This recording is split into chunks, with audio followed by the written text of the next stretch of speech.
Afternoon, এখন time হয়ে গেছে 3:35। আর আমি যেহেতু তোমাদের বলেছিলাম যে আজকে দুপুরবেলা একটা জিনিস করব, তো আমার প্রথম ভিডিওটা আমি আপলোডে বসিয়েছি, ওটা যখন তখন আপলোড হয়ে যাবে। তো এখন আমি প্রেশার কুকারে কি করছি দেখো। প্রেশার কুকারে সিটি মারতে বসিয়ে দিয়েছি, সিটি হোক। মুষলধারে বৃষ্টি নেমেছে, এই যে বৃষ্টি হচ্ছে এখন। আবার পুরো আকাশটা কালো করে রয়েছে, দেখো দেখো পুরো আকাশ দেখো কালো হয়ে রয়েছে, আর বৃষ্টিও পড়ছে সাথে।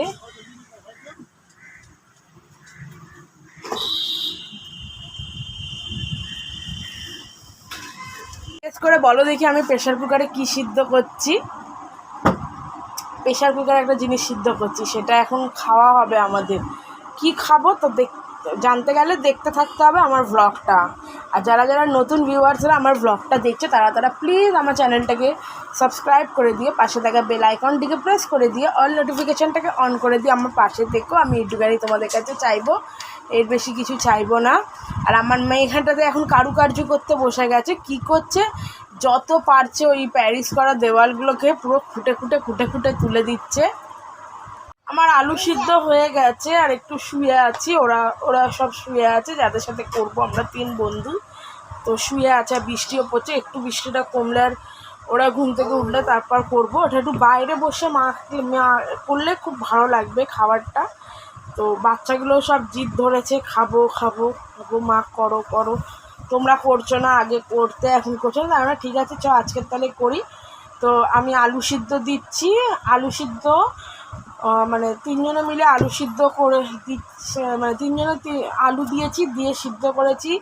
একজন ছোলা ভিজিয়েছে, একজন দিচ্ছে যত শসা আর পেঁয়াজ, এই যে মশলা টশলা সব করা আমাদের কমপ্লিট হয়ে গেছে। খালি আলুটা ভাপটা বেরোলে গিয়ে ছাড়িয়ে পিস করে কেটে নিয়ে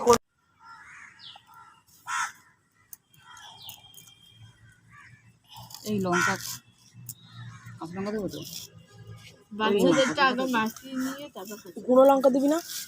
লঙ্কাই দেবো না, আর দিস না, বাচ্চারা খাবে, যার লাগবে সে গিয়ে করবে। বাচ্চাটা বৃষ্টি পড়ছে, ঝিঝিরি করে কর। তুই তো ঘরে গিয়ে ঘরে যাবো না। আমাদের আলু কাবলি এখন রেডি হচ্ছে। পেঁয়াজ কাটা হচ্ছে, শসা কাটা হয়েছে, আলুগুলো সিদ্ধ করে ছাড়িয়ে রাখা হয়েছে। আর মাখার লোক এই যে বসে আছে। এই যে ছোলা সিদ্ধ। হ্যাঁ রে, তুই বিয়ে শুদ্ধ দিয়ে দে, খোঁজা শুদ্ধ আলু কাবলি।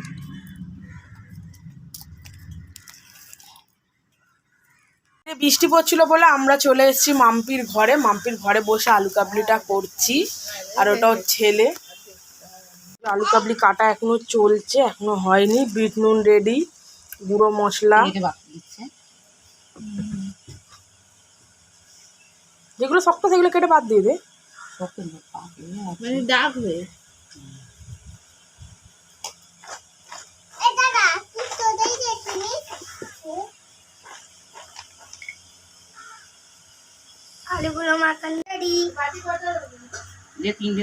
এটা মাখানোর কমপ্লিট হচ্ছে।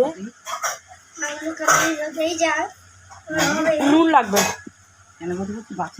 এগুলো বাচ্চাদের আগে তোলা হচ্ছে, তারপর আমাদেরটা আরো বেশি করে টক দেওয়া হবে। সব দেবো, হ্যাঁ। রেডি ইয়াম্মি ইয়াম্মি আলু কাবলি। চানা হয়ে গেছে।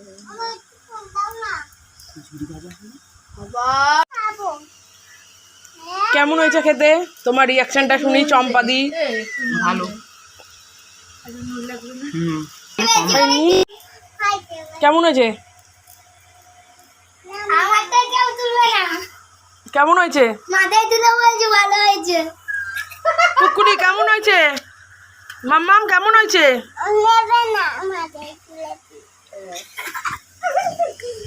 আর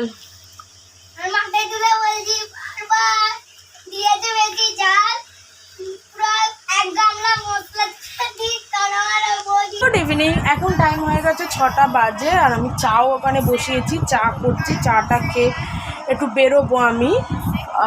মেয়ে আর ওর বাবা ঘরেই থাকবে, আমি একটু বেরোবো, একটু দরকার আছে, ওখানটাতে যাবো। তো চলো চাটা করে নিয়ে আসি, আবার তোমাদের সাথে কথা বলছি। আর আমরা আজকের আলু কাবলিটা খুব ভালোই খেলাম, মানে ভালো খেয়েছি। অনেক দিন পর খেলাম, প্রায় 1-1.5 বছর পর আবার আলু কাবলি করে খেলাম আমরা। আগে আমরা খুব করতাম, বিশেষ করে শীতকালে খুব করতাম। এখন করে তো উঠেই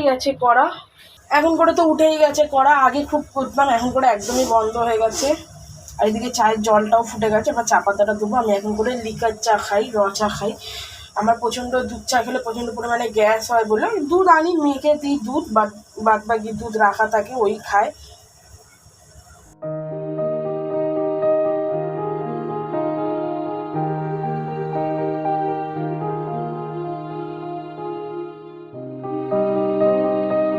চা বানিয়ে নিয়ে চলে এসছে। চুলের কি অবস্থা, চুলটা আজরাবো। আর এই যে চা রাখা, আর আমি নাইটিটা চেঞ্জ করে নিলাম। যে নাইটিটা পরেছিলাম ওটা টেরিকটের নাইটি, মানে পিওর সুতি না, একটুখানি ওই মিক্সড করা যাকে বলে ওই নাইটি। এত গরম হচ্ছে, আর সেমনি পিঁপড়ে, ভেতরটা তো মনে হয় ফুটফুট করে পিঁপড়ে কামড়াচ্ছে। লাস্টে আমি এই নাইটিটা পরলাম, এটা তাও আধ ভেজা, মানে শুকনো, একটু ভিজা রয়েছে, আমি তাই পরে নিলাম। এত কষ্ট হচ্ছে ওই নাইটিটা পরে, খুব গরম লাগছে। এইসব সুতির নাইটিগুলো যেমনি কমফোর্টেবল, ওই নাইটিটা একদম কমফোর্টেবল ফিল করা যায় না। তো চলো চা বিস্কুটটা খেয়ে নিই, খেয়ে একটু বেরোবো, এসে আবার তোমাদের সাথে কথা বলবো। টাইম হয়ে গেছে 9টা বাজতে 10 মিনিট বাকি। আর আমি একটু শুয়েছিলাম, আমি একটু বেরিয়েছিলাম একটা দরকারি কাজেতে। তো অ্যাকচুয়ালি আমি গেছিলাম একটা টিউশনি বাড়িতে কথা বলতে। তো আমি বলেছি যে আমি সব বাড়িতে গিয়ে আর পড়াতে পারবো না, যদি ঘরে এসে পড়ে তো ঠিক আছে। তো উনি বললো আমি ওনার হাজব্যান্ডের সাথে কথা বলে আমাকে জানাবেন। আর এসে দেখছি বাবা প্রচণ্ড ঘুম পাচ্ছে। এসে দেখছি আমার বড় ঘুমিয়াচ্ছে, আর মেয়েও পাশে শুয়ে ফোন দেখছে। তো আমি ওদের পাশে একটু শুয়েছিলাম। হঠাৎ আমার মেয়ের কী হলো কি জানি, বলছে ফুচকা খাবো বলে কান্নাকাটি শুরু। এবার আমি বলছি আমার ভালো লাগছে না, ও বাবা যেতে চাইছে না, এত কান্নাকাটি করছে। লাস্টে আমি নিয়ে যাচ্ছিলাম, তো বাবা বাবা এখন নিয়ে গেল ওকে ফুচকা কেনাতে। তো ফুচকাটা কিনে নিয়ে আসুক, এসে খাবে। হয়তো রাত্রিরে আর ভাত খাবে না, রাত্রিরে রান্নাও সেরকম কিছু নেই, সয়াবিন তরকারি আছে আর ভাত তো আছেই। আর রান্নাঘরেও আর কোনো কাজ নেই। তো ভাবছি ব্লগটা এখানেই এন্ড করি, আবার তোমাদের সাথে আগামীকাল একটা নতুন ব্লগ নিয়ে হাজির হবে। তার আগে সবাই ভালো থেকো, সুস্থ থেকো, আর ভালোভাবে থেকো সবাই। আর যারা আমার চ্যানেলটাকে এখনও সাবস্ক্রাইব করোনি তারা প্লিজ সাবস্ক্রাইব করে দিয়ে পাশে থাকা বেল আইকনটাকে প্রেস করে দিয়ে অল নোটিফিকেশানটাকে অন করে দিও, যাতে যে কোনো ভিডিও অন করলে সবার আগে তোমাদের কাছে পৌঁছে যায়। আর সবাই ভালো থেকো, সুস্থ থেকো।